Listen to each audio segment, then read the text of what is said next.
And I think that's a great way to set up the opportunity to kind of explain what a CCT is. I interviewed a guy that the audience knows, Dan Schilling. I know you know Dan as well. And he made a comment in our interview that in 60,000 years of human warfare, there's never been a greater advantage on the battlefield from an individual perspective than a combat controller.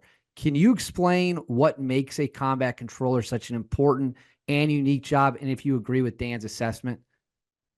Yeah, well, first off, I will absolutely agree with Dan's assessment. Dan and I went through the pipeline together. So when I showed up at Indoc, Dano actually met me at the door. And I've known him ever since. He's like an older brother to me, and I love him to death. His comment is irrefutable, and here's why.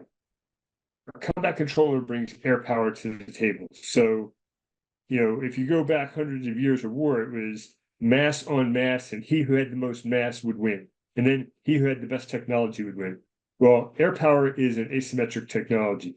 You can take a 12-man ODA or a platoon of SEALs or a platoon of MARSOC and go into a country and fight off thousands of people when you have air overhead. And combat controllers are experts in that. Can somebody else hop on a radio and talk to an airplane and call in close air support? They can, but they're not experts in it. SEALs are experts in marine warfare. Marines are experts in maritime warfare. Special forces soldiers are experts in foreign internal defense. They all have their own expertise. Integrating air power is the expertise of a combat controller. So when we talk to airplanes, we're translating what the guy on the ground needs to the guy in the airplane. And they speak two different languages. While they both have the same objective, they say things very differently. So when a combat controller talks to a pilot, the pilot is picking up intuitively what's going on. And they're able to very surgically put bombs on target.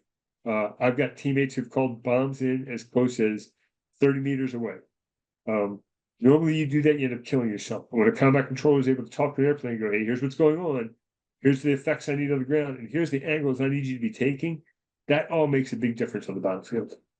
And we're going to get into the pipeline and the training a little bit later in the interview. I don't want to spoil anything right now. I kind of want to save that as a little bit of a treat down the line here.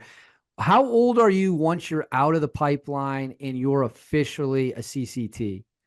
Yeah, I think if you go tooth to tail, if you did the math, all the training is 24 months. That's assuming you don't get washed back or you don't get injured. So if you join at 18 years old, you show up to your unit at 20 as an E4, and you're the youngest, least experienced guy on the team. But you've got 2 years of nothing but training under your belt. Got it. That's young, but when you think about it, like you said, you still got 2 years of nothing but train. When we